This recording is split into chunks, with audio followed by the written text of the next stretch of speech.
Bonsoir chers amis, bienvenue à cette rencontre consacrée à l'eau et à ses mystères, un enseignement qui fait suite à un précédent qui vous a été proposé il y a de cela quelques mois sur l'élémentaire.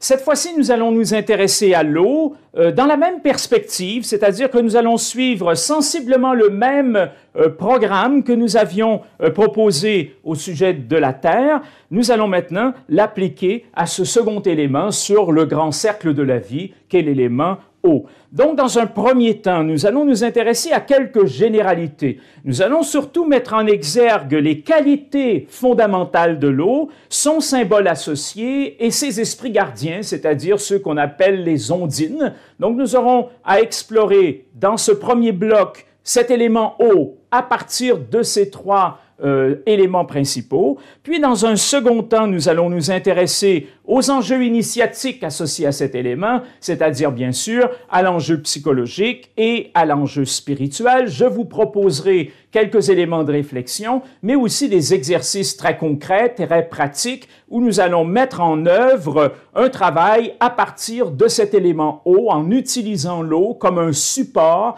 pour, bien sûr, œuvrer à l'intérieur de nous-mêmes pour pouvoir mieux intégrer les enjeux psychologiques et les enjeux spirituels. Puis, dans un troisième temps, je vais signaler, mais assez rapidement, les grades initiatiques qui correspondent à l'eau, tant dans une démarche sacerdotale, c'est-à-dire au sein de l'Église, puisque vous savez que dans l'Église, le cheminement vers la prêtrise commence par 4 ordres mineurs. Or, ces 4 ordres mineurs correspondent à chacun des 4 éléments. Alors, nous avions déjà mentionné lors de notre dernière rencontre que l'élémentaire est associé au grade de portier, à l'hostiaria. Nous allons découvrir ce soir que l'élément eau est associé au second ordre mineur, le lectorat, puisque le lecteur apprend à intégrer les éléments d'ascèse associés à l'élément eau et d'une certaine façon, donc, à les mettre au service de sa communauté. Alors, nous verrons donc ce que représente l'élément eau dans la démarche initiatique de l'Église, mais aussi dans une démarche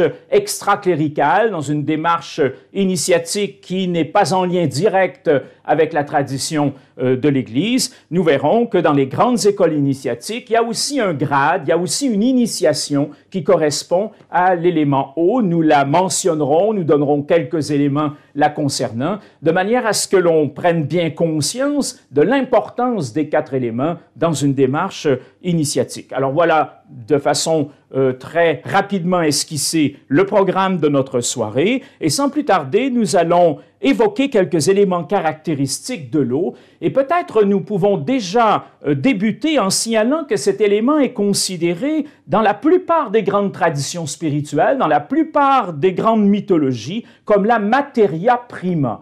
Alors, si nous remontons un peu dans le temps, si nous allons du côté de la mythologie indienne ou de la mythologie égyptienne, nous voyons tout à fait l'eau apparaître comme cet élément primordial, originel. Je viens d'employer un terme qui désigne bien cela, la materia prima, à partir de laquelle tout va naître et toute existence va s'amorcer. On a ça dans des culture un peu moins ancienne, par exemple dans la tradition amérindienne, où l'eau est également un élément fondamental à l'origine de toute chose. Et puis, nous l'avons bien sûr au niveau de la tradition biblique, puisqu'au moment de la création, souvenez-vous, c'est dans les premiers mots de la Genèse, du livre de la création, on nous présente l'eau comme étant préexistante à cette création, puisque l'eau est déjà là, et nous assistons à ce moment où le souffle d'Élohim plane au-dessus des eaux.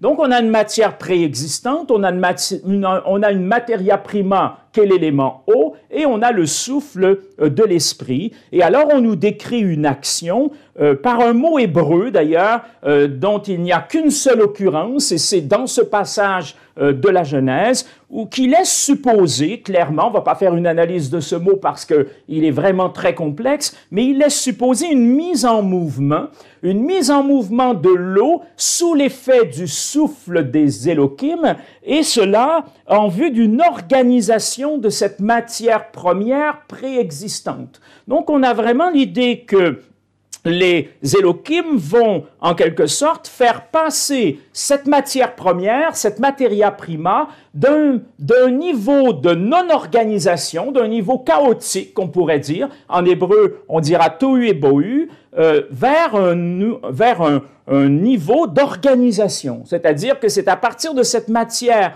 inorganisée que vont jaillir toutes les réalités qui constituent l'univers, qui constituent la création. En termes grecs, on pourrait dire que l'on passe du chaos au cosmos, d'une matière non organisée, chaotique, on dirait en français, vers une matière parfaitement organisée, structurée, qui représente ce que les anciens appelaient le cosmos. Le cosmos, c'était le monde organisé, hein, régi par un certain nombre de principes et de lois qui en faisaient régner en quelque sorte l'ordre. Donc c'est un détail extrêmement important. C'est très important pour nous que l'eau soit le lieu d'une captation, d'une réception d'un principe organisateur qui va permettre que les choses naissent, que les choses jaillissent et qu'il y ait en quelque part un commencement. On peut donc dire que l'eau, c'est la matière originelle, c'est la matière de tous les commencements. C'est une matière également réceptive à une information qui va l'organiser. Donc c'est en peu de mots l'essentiel à aborder lorsque l'on s'intéresse à l'élément eau. Vous verrez à quel point tout ça est extrêmement important lorsque nous allons développer plus tard, notamment les enjeux psychologiques et les enjeux spirituels et surtout les exercices qui nous permettront de les mettre en œuvre en soi comme en dehors de soi. Donc ce sont des éléments importants. Ce sont des éléments essentiels. C'est aussi ce qui fait que l'eau est mise très étroitement en relation avec le féminin, hein, avec la mer. La mer d'abord en tant qu'océan, mais la mer en tant que capacité d'accueil, capacité de valorisation dans le sens d'un mouvement qui favorise la croissance et le développement. C'est la mer, M-E-R-E, hein, et en ce sens-là, l'eau est vraiment associée à l'élément féminin, comme Elohim, le souffle d'Elohim, sera associé à l'élément masculin, et bien l'eau sera associée à l'élément féminin. Donc on a déjà ce premier élément important, materia prima, nature féminine, dynamique d'accueil, dynamique surtout de valorisation, de croissance et de développement. Dans le désert, pour prendre un exemple, où des semences sont présentes, il suffit d'un peu de pluie pour qu'elles germent, pour qu'elles se déploient. C'est toujours extrêmement impressionnant d'assister à cela. Vous êtes dans le désert, tout semble dépourvu de vie, il n'y a que du sable, il n'y a que des pierres, et puis il y a quelques gouttes de pluie, et vous voyez dans les heures qui suivent un verdissement, vous voyez une vie qui se déploie d'une façon extraordinaire. Elle sait qu'elle aura peu de temps, donc elle le fait d'autant plus rapidement. Ça, c'est parfaitement représentatif des qualités primordiales de l'eau en tant qu'élément matriciel, en tant qu'élément de croissance. Un peu d'eau, et voilà qu'une fécondité endormie, et voilà qu'une vie endormie, tout à coup naît, tout à coup renaît et se met à croître et à se développer. D'ailleurs, en ce sens, l'eau est très intimement associée à la vie tant sur un plan matériel que sur un plan spirituel. À la vie sur un plan matériel, on le comprend fort bien, puisque l'exemple du désert et de ses semences en état de latence est tout à fait représentatif de ça. Mais également la vie d'un point de vue spirituel, c'est alors l'eau vive, hein, qui va agir d'une manière analogue sur une dimension spirituelle qui se trouve en nous latente et qui tout à coup, sous l'effet de l'eau, va se mettre à croître et à se développer. On a une très très belle image de ça dans la tradition biblique, mais elle est également présente dans d'autres cultures et dans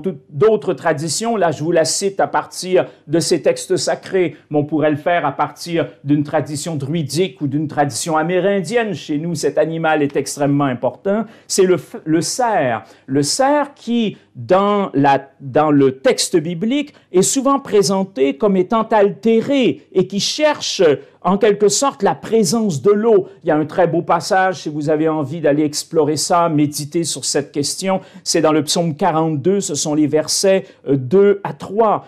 C'est l'homme, le cerf représente l'homme quelque part, qui se trouve dans l'état de terre sèche, de terre assoiffée, et qui va s'orienter vers l'eau. Le cerf représente beaucoup cette orientation vers l'eau. On comprendra plus tard ce que cela signifie, mais ce désir de l'eau à quelque part, qui le fait mettre en mouvement, qui le fait se diriger vers un lieu précis où se trouvera cette eau, et en particulier cette eau vive. Donc, l'eau, tant sur un plan matériel que sur un plan spirituel, est un élément capital pour permettre à la vie de se déployer, pour permettre à la vie matérielle et spirituelle de se déployer pleinement. Et c'est bien pour cela qu'on comprendra aisément l'importance des dieux de l'orage dans les traditions antiques. Alors, qu'est-ce que c'est qu'un dieu de l'orage? C'est celui qui maîtrise cet élément, qui maîtrise la pluie, voyez-vous, et qui maîtrise plus globalement